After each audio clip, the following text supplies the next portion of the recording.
Hello everyone, this is Jia Verma from Lahak Immigration, and today in this video we are going to talk about reading orientation.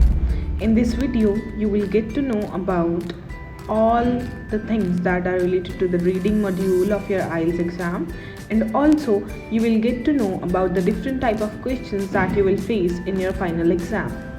So let's start without wasting any time.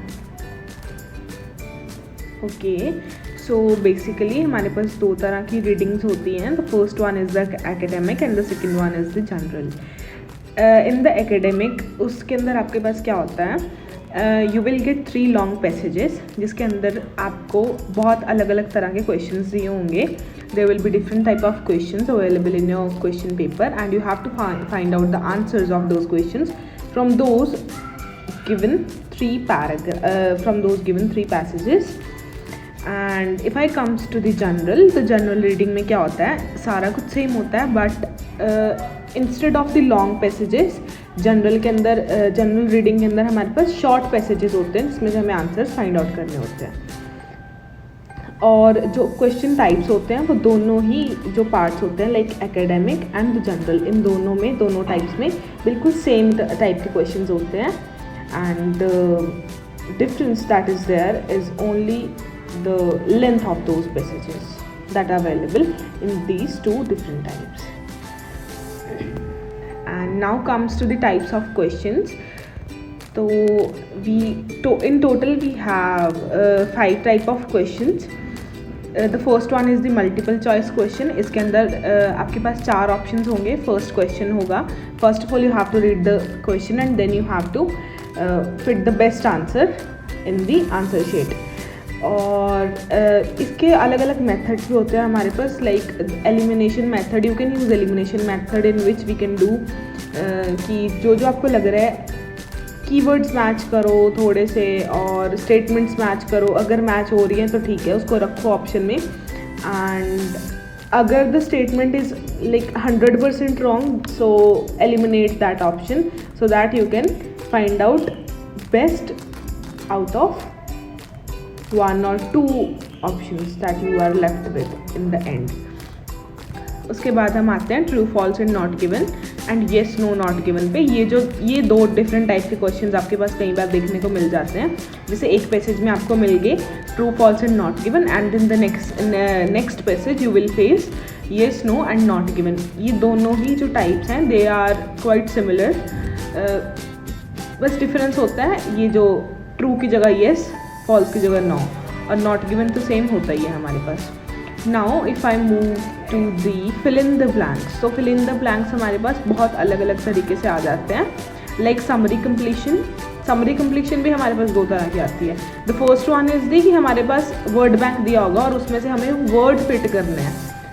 हमें जो passage होगा उसके अंदर से हमें synonyms find out करने हैं और उसके बाद हमें जो बेस्ट आंसर लगेगा, जो भी वर्ड बैंक में से वर्ड मैच हो रहा होगा उस आंसर के साथ जो हमें पैसेज में मिला है, we have to fit that into the blank. और एक समरी कंप्लीशन होती है जो विदाउट वर्ड बैंक होती है, वो बहुत ज़्यादा ईजी होती है और बहुत ज़्यादा प्रोबेबिलिटी होती है कि वो आपको एक ही एरिया में मिल जाए.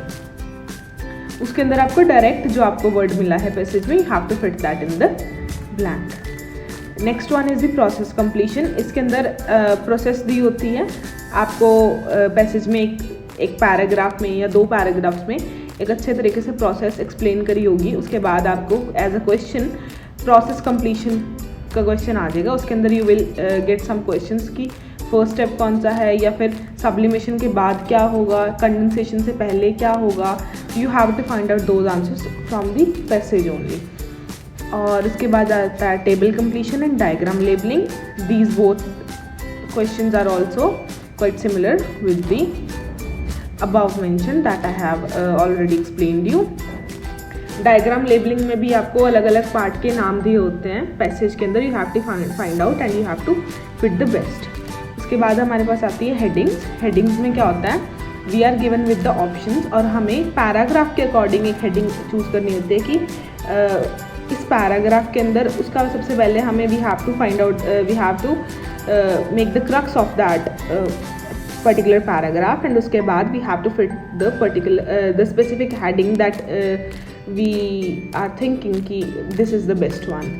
उसके बाद आती है हमारे पास मैचिंग्स में हमारे पास 3 तरह के क्वेश्चंस आ जाते हैं. सेंटेंस कंप्लीशन, आपको हाफ सेंटेंस दिया होगा, हाफ ऑप्शंस में दिया होगा, so you have to find out the best, you have to find out the correct one and you have to match that. उसके बाद आता है match the events.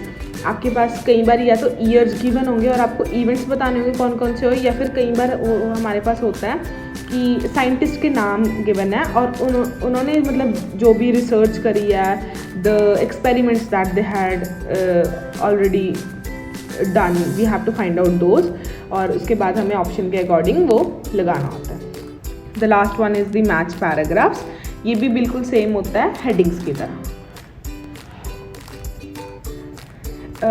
Now the major challenge that most of the students face while doing reading is time management. ये सच में बहुत बड़ा challenge है ज़्यादातर स्टूडेंट्स के लिए, बिकॉज वो बोलते हैं कि एक्यूरेसी है बट टाइम मैनेजमेंट नहीं होती. तो उसके लिए हम क्या कर सकते हैं, we can give 20 minutes to each passage. हमारे पास टोटल 60 मिनट्स होते हैं जिसके अंदर हमें 3 पैसेजेस करने होते हैं. और उसके अंदर तो आप क्या कर सकते हो, आप ईच पैसेज को 20 मिनट्स दे सकते हो. और one more point is that for saving time do not focus on the each and every vocabulary given in the text. आपको एक प्रोसेस सीखनी होगी स्किमिंग एंड स्कैनिंग की. ज़रूरी नहीं है कि हमें पूरे बड़े पैराग्राफ्स पढ़ने हैं, इससे हमारा टाइम वेस्ट होता है. तो we will give you a lot of tips and tricks by which we can find out the summary of a particular paragraph and we can fit the heading over it.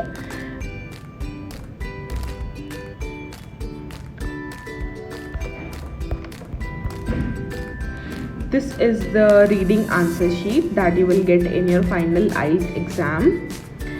और इसके भी कुछ rules होते हैं while writing the answers. तो I want to discuss those. The first one is that you will not get extra time to transfer answers to your answer sheet. जैसे हमें listening में एक्स्ट्रा 10 मिनट्स मिलते हैं ना last में कि we will transfer the answers at the last in those 10 minutes. Reading में ऐसा नहीं होता. So you have to do all the answers, you have to write all the answers simultaneously, कि आप जिस टाइम पे आपको आंसर मिला आपको उसी टाइम पे वो लिखना है. और इसकी जगह आप क्या कर सकते हो, और क्या कर सकते हो कि जैसे आपने एक पैसेज कंप्लीट कर लिया, तो एक पैसेज कंप्लीट करने के बाद आप सारे आंसर्स लिख लो उस पैसेज के. और instead of this you can do कि 1 by 1 मतलब जैसे आपको मिल रहे हैं आप साथ साथ लिखते जाओ. और the next rule is that you have to write all your answer in the capital letters. As we all know कि जो भी चेकिंग होती है वो कंप्यूटराइज्ड चेकिंग होती है IELTS एग्ज़ाम की. तो it will be more easier for the computer to check your answers और to find out that what you have written. कई बार हमारा क्या होता है, कुछ लेटर्स ऐसे होते हैं कि जैसे बहुत ज़्यादा स्टूडेंट्स आजकल वो करते हैं, मिस्टेक करते हैं ए और ओ की.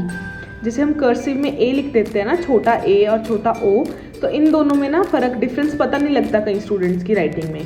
तो उन चीज़ों से हम यहाँ पे बच सकते हैं by writing in the capital letters. तो इसीलिए we have to write all our answers in the capital letters. The next one is that make sure to cross check the spellings. अगर स्पेलिंग गलत है आपके आंसर के, अगर spelling गलत है, जैसे 3 वर्ड्स का आंसर है, 3 वर्ड्स में से एक भी वर्ड का कोई भी अल्फ़ाबेट गलत है या फिर एक भी वर्ड की थोड़े से भी स्पेलिंग गलत है, तो that whole answer will be considered as wrong. तो इसलिए do cross check your spelling mistakes. The last one is do not leave any questions unattempted. जैसा कि हमें पता है कि जो IELTS एग्ज़ाम है इसके अंदर नेगेटिव मार्किंग नहीं होती.